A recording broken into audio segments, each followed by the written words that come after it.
Hello friends. So last lecture जो हमने cover किया था उसमें हमने कंप्लीट किया था अपना S block elements. So today will start with the P block elements. उसमें भी मैं सबसे पहले ग्रुप 15 को स्टडी करूंगी, यानी उसकी फिजिकल प्रॉपर्टीज़, केमिकल प्रॉपर्टीज़ और जो भी उसके डिफरेंट नेचर हैं, तो उसके बारे में हम लोग स्टडी करेंगे सभी एलिमेंट्स को लेकर के। तो फर्स्ट हमारे पास आता है, इसमें नेमली 5 एलिमेंट्स आते हैं and first one is nitrogen, second one is phosphorus, third one is arsenic, fourth one is antimony and fifth is bismuth.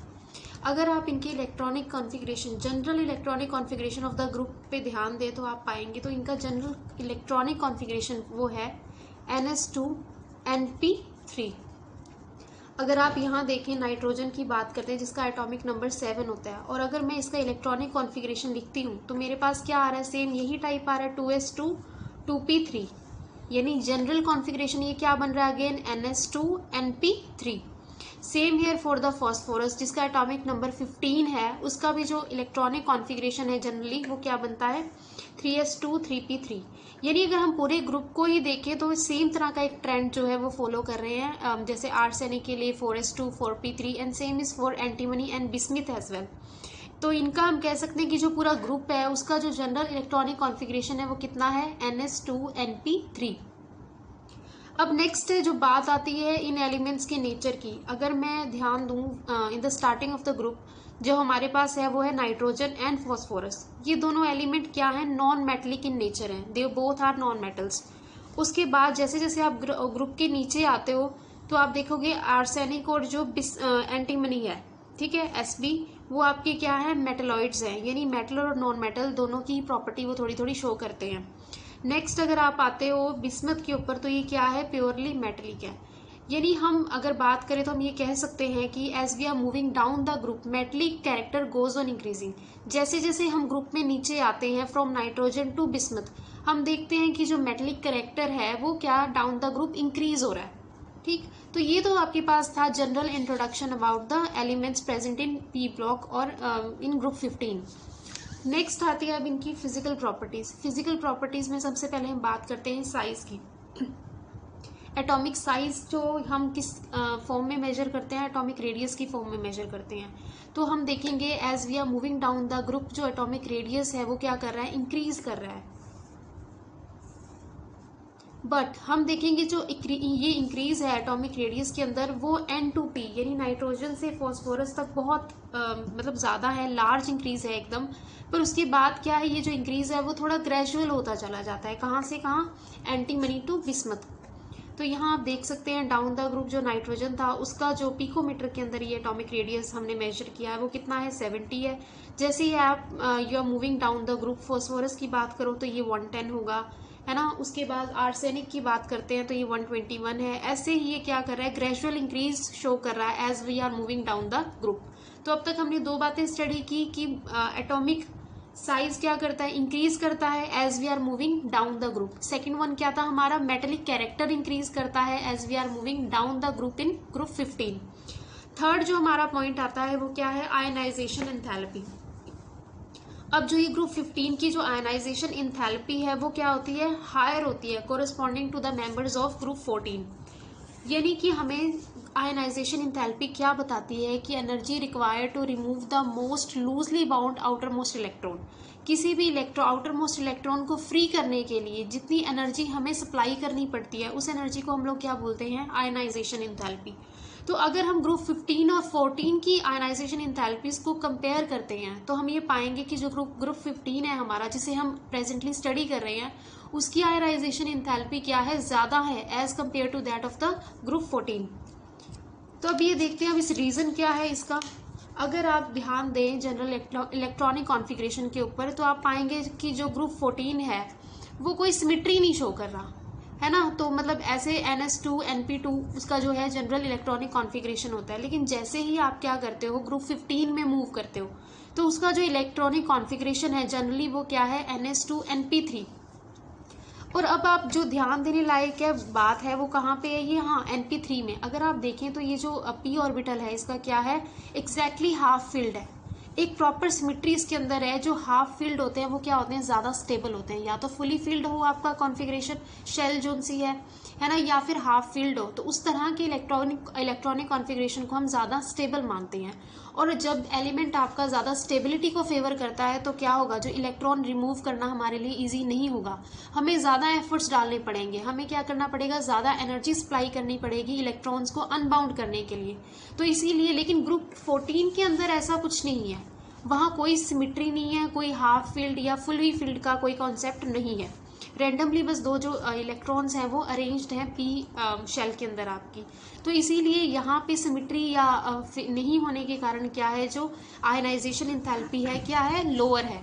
और हमें क्या करना पड़ता है, ग्रुप 14 में कम एनर्जी की ज़रूरत पड़ती है इलेक्ट्रॉन को अनबाउंड करने के लिए।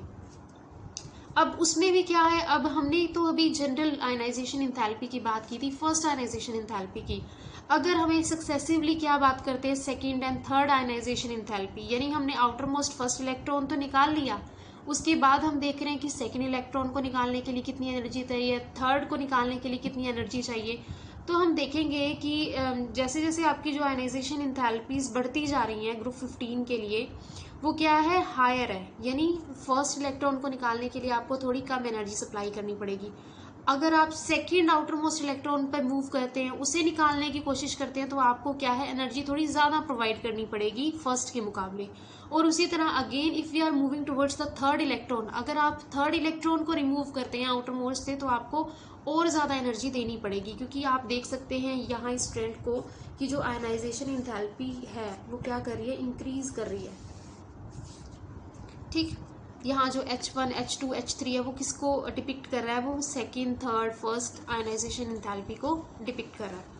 अब आती है कि ये क्या करता है, नेगेटिव ऑक्सीडेशन स्टेट शो करता है। अगर मैं नाइट्रोजन की बात करूँ कि नाइट्रोजन क्या है, it is smallest in size है और मोस्ट इलेक्ट्रोनेगेटिव है ग्रुप के अंदर। तो ये क्या करता है, N3 नेगेटिव आयन फॉर्म करता है, क्योंकि वो क्या कर सकता है, उसकी टेंडेंसी है कि वो 3 इलेक्ट्रॉन को गेन कर सकता है, ले सकता है दूसरे से। तो उस कारण जो कॉमन हमारे जो कंपाउंड देखने को मिलते हैं वो हमें क्या मिलते हैं, Mg3N2 या Ca3N2, इस तरह के कंपाउंड जो है वो नाइट्रोजन शो करता है। लेकिन अगर मैं जनरल ग्रुप की बात करूं, पूरे 14 या 15 ग्रुप जो हम स्टडी करें, उसकी जो आयनाइजेशन ऑक्सीडेशन स्टेट है वो कॉमनली क्या है, वो +3 एंड +5 ऑक्सीडेशन स्टेट शो करते हैं। अगर मैं बात करती हूँ +3, तो आयनिक कंपाउंड कौन कौन से ऐसे आयनिक कंपाउंड है जो +3 ऑक्सीडेशन स्टेट को फेवर करते हैं, है ना, वो है हमारे BiF3 हो गया, है ना, उसके बाद हो गया SbF3 एक्सेट्रा, इस तरह के। और इसी तरह कोवलेंट कंपाउंड भी हैं हमारे जो क्या करते हैं, +3 ऑक्सीडेशन स्टेट को फेवर करते हैं। अगेन हमारा जो ग्रुप है +5 ऑक्सीडेशन स्टेट भी शो करता है, लेकिन इन्हें क्या करेंगे, सिर्फ और सिर्फ कोवलेंट कंपाउंड ही फेवर करेंगे, जैसे कि PCl5, SbF5 एक्सेट्रा। अब क्या करते हैं, नाइट्रोजन जो है वो क्या करेगा, +5 ऑक्सीडेशन स्टेट शो नहीं करता, उसके लिए जो है 5 इलेक्ट्रॉन देना वो बहुत डिफिकल्ट है, वो ये चीज़ें क्या है, नहीं शो करता, इसीलिए +5 ऑक्सीडेशन स्टेट। हालांकि +3 ऑक्सीडेशन स्टेट है वो जो ज़्यादा स्टेबल है as compare to that of the +5 oxidation state. ये किस लिए है, ये इसलिए क्योंकि it is due to the inert pair effect. अब इनर्ट पेयर इफेक्ट क्या होता है, it is actually the reluctance of s electrons in element with high atomic size to take part in bonding। जब आपका एटॉमिक साइज बड़ा हो जाता है तो जो s एलिमेंट्स हैं, s शेल के आपके इलेक्ट्रॉन्स हैं, वो क्या करते हैं, वो रिएक्शन के अंदर पार्ट नहीं लेते, ठीक है, वो क्या करते हैं, वो मतलब न्यूट्रल रहते हैं, साइड में रहते हैं, वो पार्ट ही नहीं लेते आपकी रिएक्शन के अंदर। तो इस तरह के effect, this is due to, इसी को हम लोग इनर्ट पेयर इफेक्ट बोलते हैं। तो इसीलिए हम कहते हैं कि +5 ऑक्सीडेशन स्टेट जो ग्रुप में है वो कॉमन नहीं है। जो हमारा ग्रुप ज़्यादा शो करता है as we are moving down the group, वो कौन सी स्टेट है, +3 ऑक्सीडेशन स्टेट है। अब बात आती है, हमारा जो नाइट्रोजन है वो थोड़ा क्या है, एनामलस बिहेवियर शो करता है। ऐसा क्यों है, फर्स्टली तो उसका साइज बहुत छोटा है, सेकंड क्या है कि उसकी इलेक्ट्रोनेगेटिविटी बहुत ज़्यादा है, that is higher tendency to attract the shared pair of electron towards itself. उसके बाद उसकी आयनाइजेशन, ऑब्वियस जब साइज छोटा है तो जो इलेक्ट्रॉन होंगे, आउटर मोस्ट इलेक्ट्रॉन होगा वो बहुत टाइटली बाउंड होगा न्यूक्लियस से, तो उसकी जो आयनाइजेशन इंथैल्पी है वो भी बहुत हाई है, यानी हमें बहुत ज़्यादा एनर्जी लगानी पड़ेगी उसके इलेक्ट्रॉन को अनबाउंड करने के लिए। और उसके बाद अनअवेलेबिलिटी ऑफ डी ऑर्बिटल, यानी जो नाइट्रोजन है उसके पास डी ऑर्बिटल नहीं है।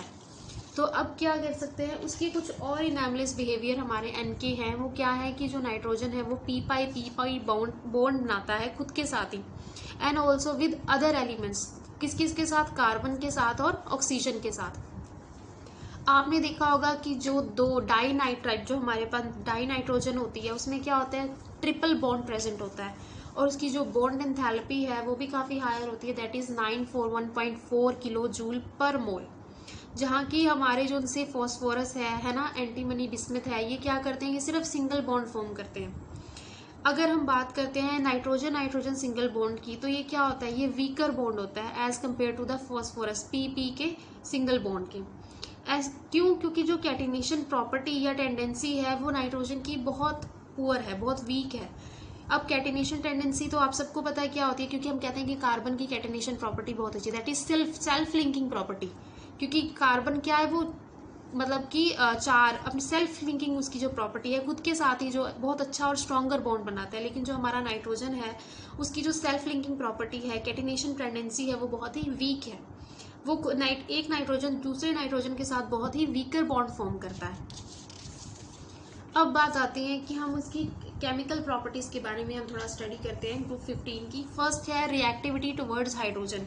हाइड्रोजन के साथ ग्रुप 15 के जो एलिमेंट्स हैं वो ईजिली रिएक्ट कर जाते हैं और किस तरह के कंपाउंड बनाएंगे, EH3 फॉर्म के कंपाउंड बनाएंगे, हाइड्राइड बनाएंगे, है ना। तो E क्या है इसमें, E आपका कोई भी एलिमेंट हो सकता है ग्रुप 15 का, namely nitrogen, phosphorus, antimony, bismuth and arsenic. उसके बाद देखिए यहाँ जो हमारे कंपाउंड बने, नाइट्रोजन हाइड्राइड, फॉस्फोरस हाइड्राइड, है ना, आर्सेनिक हाइड्राइड, बिस्मथ हाइड्राइड और एंटीमनी हाइड्राइड। तो इस तरह क्या है कि आपके जिनसे ये हाइड्रोजन के साथ ये ग्रुप जो है इजिली रिएक्ट करके कोरिस्पॉन्डिंग हाइड्राइड फॉर्म करता है। उसके बाद आती है इनकी स्टेबिलिटी, क्या जो ये हाइड्राइड बनाए हैं वो स्टेबल है या नहीं है। तो अगर हम देखेंगे तो सबसे ज़्यादा स्टेबल जो हमारा है वो नाइट्रोजन हाइड्राइड है। जैसे जैसे हम we are moving down the group, तो हमारी जो स्टेबिलिटी है वो डिक्रीज होती चली जा रही है, वो कम कम कम स्टेबल हो रहे हैं। जो बिस्मथ हाइड्राइड है आपका वो क्या है, सबसे लेस स्टेबल है, और जो नाइट्रोजन हाइड्राइड है वो आपका सबसे ज़्यादा स्टेबल है। ऐसा उसके बाद स्टेबिलिटी के बाद जो हमारी बात आती है वो हम बात करते हैं बेसिक स्ट्रेंथ की। इसी तरह सेम वही जो नाइट्रोजन हाइड्राइड है हमारा वो ज़्यादा बेसिक है as compare to that of other elements of the same group. अगर हम उसका कंपैरिजन करते हैं फॉस्फोरस हाइड्राइड से या आर्सेनिक, बिस्मिथ या एंटीमनी, इन सब से, तो हम देखेंगे कि जो नाइट्रोजन हाइड्राइड है वो हमारा ज़्यादा स्टेबल है। ऐसा क्यों है? जब हम इसका अगर मैं इसको ड्रॉ करती हूँ इसे NH3 को, तो मैं देखती हूँ कि जो इसका जो ऑर्बिटल है N का वो क्या है, बहुत ही स्मॉल ऑर्बिटल है। ऑफकोर्स स्मॉल ऑर्बिटल है, जो इलेक्ट्रॉन है वो क्या होंगे, ज़्यादा क्लोज होंगे, इलेक्ट्रॉन डेंसिटी ज़्यादा होगी। तो उसमें क्या है कि आपको ज़्यादा एनर्जी सप्लाई करनी पड़ेगी इस इलेक्ट्रॉन को अनबाउंड करने के लिए या सेपरेट करने के लिए। तो हम कह सकते हैं कि जो आपका NH3 है वो ज़्यादा स्टेबल है और वो ज़्यादा वो क्या है, एक स्ट्रॉन्ग बेसिक कैरेक्टर शो करता है। उसके बाद अगर मैं बात करूं आर्सेनिक हाइड्राइड की, तो हम देखेंगे कि जो ऑर्बिटल है वो क्या है, बिगर इन साइज है। बिगर होने की वजह से क्या है कि जो इलेक्ट्रॉन डेंसिटी है वो बहुत ज़्यादा नहीं है, इलेक्ट्रॉन डेंसिटी कम है, क्योंकि एरिया बढ़ गया, उसमें जो इलेक्ट्रॉन थे, नंबर ऑफ इलेक्ट्रॉन थे वो कम है। उस वजह से क्या है कि जो इसका बेसिक कैरेक्टर है वो भी क्या होगा, कम होगा, वो ज़्यादा शो नहीं करेगा, उसकी बेसिक स्ट्रेंथ कम होगी। अब यहाँ क्या है, हमें कम एनर्जी की ज़रूरत पड़ेगी इलेक्ट्रॉन्स को अनबाउंड करने, इलेक्ट्रॉन्स को सेपरेट करने के लिए। तो नेक्स्ट इसी तरह अब आता है हमारा रिड्यूसिंग स्ट्रेंथ की, हम लोग बात करते हैं। रिड्यूसिंग स्ट्रेंथ में भी यही है आपका कि इलेक्ट्रॉन डोनेट करने की कितनी टेंडेंसी है ना। तो यही कॉन्सेप्ट हमारा कि वही हम जो देख रहे थे ऑर्बिटल का कॉन्सेप्ट, और इलेक्ट्रॉन को अनबाउंड करने के लिए कितनी एनर्जी हमें सप्लाई करनी पड़ रही है। तो अगर हम देखें जैसे कि हमने देखा था ऑर्बिटल में ही स्टडी किया था कि नाइट्रोजन का जो NH3 का जो ऑर्बिटल था वो बहुत स्मॉल था, इलेक्ट्रॉन डेंसिटी काफ़ी हाई थी as compare to that of the other elements. तो हम कह सकते हैं कि जो NH3 है उसका रिड्यूसिंग स्ट्रेंथ सबसे ज़्यादा है, मैक्सिमम है as compare to that of the others. और इसी तरह अगर हम देखते हैं जो होता है हम कंफ्यूज। सो नेक्स्ट हम बात कर रहे हैं रिड्यूसिंग स्ट्रेंथ की। तो अगर हम देखें कि as we are moving down the group, है ना, तो क्या होता है जो कोरस्पॉन्डिंग हाइड्राइड्स की हम लोग बात करें कि रिड्यूसिंग स्ट्रेंथ किसकी ज़्यादा है, तो हम देखेंगे कि as we are moving down the group, तो जो बिस्मथ है उसके हाइड्राइड जो उनसे हैं वो क्या होगा, स्ट्रॉन्ग रिड्यूसिंग नेचर शो करेंगे, यानी उन्हें क्या है वो ईजिली जो है इलेक्ट्रॉन को लूज कर देंगे। ऐसा क्यों है? अब नाइट्रोजन NH3 क्यों वो रिड्यूसिंग प्रॉपर्टी नहीं इतनी शो कर रहा? इसका रीज़न ये है कि जो NH3 है उसमें जैसे हमने बात की थी कि इसका जो ऑर्बिटल होता है वो छोटा होता है, इलेक्ट्रॉन बहुत क्लोज होते हैं। इलेक्ट्रॉन डेंसिटी हाई होने के कारण क्या होता है कि हम जो इलेक्ट्रॉन को रिमूव करने के लिए या सेपरेट करने के लिए हमें क्या है, ज़्यादा एनर्जी सप्लाई करनी पड़ती है, तो ये थोड़ा डिफिकल्ट है। लेकिन जैसे जैसे हम डाउन द ग्रुप मूव करते रहते हैं तो जो कोरस्पॉन्डिंग हाइड्राइड हैं उनके ऑर्बिटल्स क्या होते हैं, वो बड़े होते हैं, इलेक्ट्रॉन डेंसिटी इंक्रीज होती चली जाती है, the increase in the size of the orbital. तो अब क्या है कि हमें कम एनर्जी सप्लाई करनी पड़ेगी उन इलेक्ट्रॉन को सेपरेट या अनबाउंड करने के लिए। तो इसी तरह जो हमारा बिस्मथ हाइड्राइड है वो क्या करेगा, इजिली 3 इलेक्ट्रॉन को लूज करके हमारा Bi3 पॉजिटिव फॉर्म कर देता है। सो ये क्या शो कर रहा है कि उसका जो रिड्यूसिंग नेचर या रिड्यूसिंग स्ट्रेंथ काफ़ी हाई है। अब क्या है, तो इसीलिए इनकी जो हाइड्राइड बनाने की ये जो स्ट्रॉन्ग रिड्यूसिंग नेचर है वो इंक्रीज करती है डाउन द ग्रुप। अब हम बात करते हैं रिएक्टिविटी टुवर्ड्स ऑक्सीजन। ऑक्सीजन के साथ ये किस तरह के कंपाउंड फॉर्म करते हैं। जो पी ब्लॉक है हमारा वो E2O3 एंड E2O5 टाइप के जो है कंपाउंड वो फॉर्म करते हैं। ये जनरल फॉर्मूला है। ई की जगह आपको पता है कि आपके जो ग्रुप 15 के एलिमेंट्स हैं 500 के 5, उनमें से कोई भी आ सकता है, namely nitrogen, phosphorus, arsenic, antimony and bismuth, कुछ भी हो सकता है। अगर हम बात करें NNT की, तो ये क्या करते हैं, एसिडिक ऑक्साइड फॉर्म करते हैं, क्योंकि ऑफकोर्स नॉन मेटलिक ऑक्साइड उनसे होते हैं वो एसिडिक इन नेचर होते हैं। तो इसीलिए जो नाइट्रोजन और फॉस्फोरस है आपके दोनों क्या है, नॉन मेटल हैं। तो इसीलिए ऑक्सीजन के साथ रिएक्ट करने के बाद इनके जो ऑक्साइड्स बनते हैं कोरस्पॉन्डिंग, वो क्या होते हैं, एसिडिक इन नेचर होते हैं। अब आप आगे मूव करिए, किसमें, आर्सेनिक और एंटीमनी की बात कीजिए। ये दोनों क्या होते हैं, मेटलॉइड्स हैं। तो इसीलिए इनके जो उनसे ऑक्साइड्स होंगे वो क्या होंगे, एम्फोटेरिक इन नेचर, यानी they can react with acid as well as with base also. तो उनका जो नेचर है वो एम्फोटेरिक ऑक्साइड्स होंगे। लेकिन जो आपका बिस्मथ होता है वो क्या होता है, एक मेटल है। तो मेटलिक ऑक्साइड्स आपको पता है वो क्या होते हैं, बेसिक इन नेचर होते हैं। तो इसीलिए जो इसका ऑक्साइड्स होगा कोरिस्पॉन्डिंग वो क्या होगा, बेसिक नेचर का होगा। अब बात करते हैं हम इनकी जो नेक्स्ट हमारी प्रॉपर्टी है केमिकल, वो क्या है कि इनकी जो रिएक्टिविटी है टुवर्ड्स हेलोजन कैसी होगी। ठीक, हमने हाइड्राइड के साथ भी इनकी रिएक्टिविटी को देखा कि कैसे है ना, ठीक है, कोरिस्पॉन्डिंग हाइड्राइड इन्होंने बनाया। उसके बाद हमने ऑक्सीजन के साथ देखा ये क्या नेचर है, किस तरह के ऑक्साइड इन्होंने फॉर्म किए। Next we are moving towards halogens. तो ये हेलोजन्स के साथ जो कंपाउंड बनाते हैं वो किस तरह के होते हैं, वो EX3 एंड EX5। एक्स जो है यहाँ हम किसको दिखा रहे हैं, हेलोजन्स को, that is chlorine, fluorine, bromine, iodine. तो ये जो है किस तरह के कंपाउंड बनाते हैं, like PCl3, PCl5 which is very common, and SbF5। इस तरह के कंपाउंड जो है ये फॉर्म करते हैं आफ्टर रिएक्टिंग विद हेलोजन्स। उसके बाद जो सा, लेकिन हमने देखा है कि जो हमारा नाइट्रोजन है वो कभी भी NX5 नहीं शो करता। वाई इट इज सो, हमने पहले भी बताया इस लेक्चर में, मैंने पहले भी जिक्र किया इस बात का कि N के पास एम्प्टी d ऑर्बिटल्स नहीं है। Due to the unavailability of these d orbitals जो नाइट्रोजन है वो NX5 फॉर्म नहीं करता। लेकिन कुछ कंपाउंड हैं जैसे कि NCl3, NBr3, NI3, they are very unstable, क्योंकि जो NX बॉन्ड है वो क्या होता है, बहुत ही वीक है due to the large difference in the size of the nitrogen and that of the halogen atoms.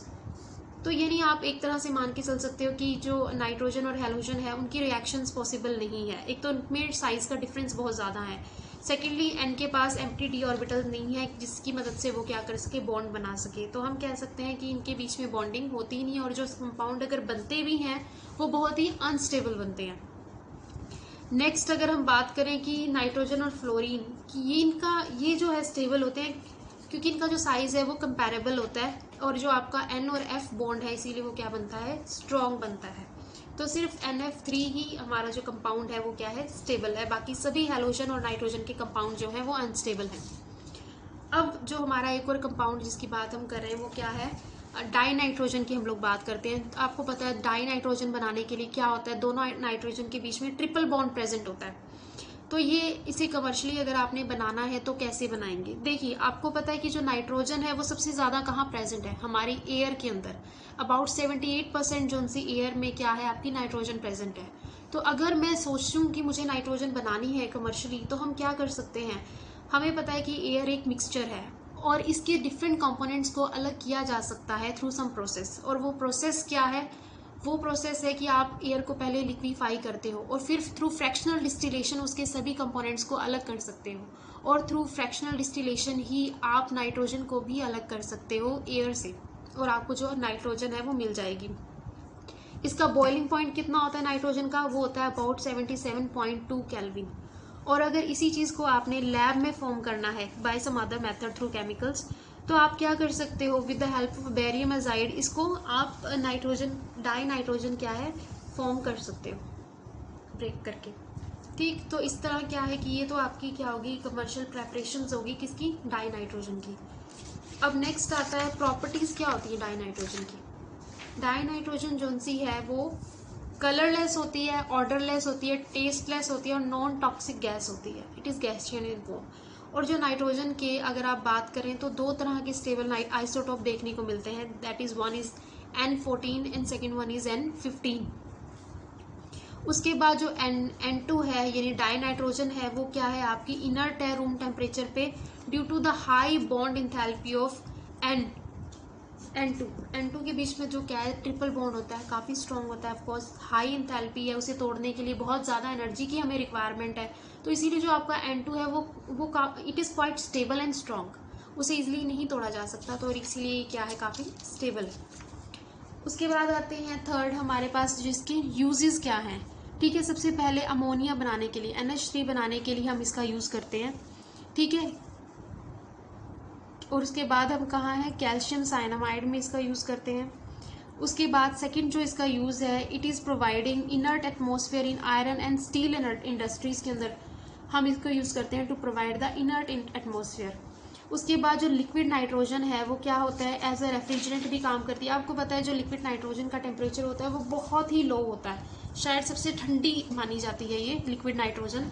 Food items में भी कहीं हम यूज़ करते हैं इसे। Liquid nitrogen used as refrigerate to preserve the biological specimens etcetera. ठीक है, फिर फूड आइटम्स होगी और क्या होगी, कई तरह की सर्जरीज वगैरह के अंदर भी स्किन को लेकर के बेसिकली हम लोग ज़्यादा डर्मेटोलॉजिस्ट वगैरह जो होते हैं वो लिक्विड नाइट्रोजन का यूज़ करते हैं। और जो लास्ट है हमारे पास की जो गैस फिल्ड थर्मामीटर्स होते हैं for measuring the high temperature, उसके अंदर भी इसे यूज़ किया जाता है। सो ये जो है हमारे डे टू डे लाइफ में प्रैक्टिकल यूजेजेस हैं जो नाइट्रोजन से जुड़ी हुई हैं। So this is all about the nitrogen. And जो मेनली हमने स्टडी किया आज, वो हमने क्या किया, ग्रुप 15 स्टडी किया हमने पी ब्लॉक एलिमेंट्स का, जिसमें हमने सभी तरह की फिजिकल और केमिकल प्रॉपर्टीज़ को कवर करने की कोशिश की है। Hope you understood this concept well. So if you like the video, don't forget to press the like button and don't forget to subscribe my channel Science Analytica for further videos. Thank you so much.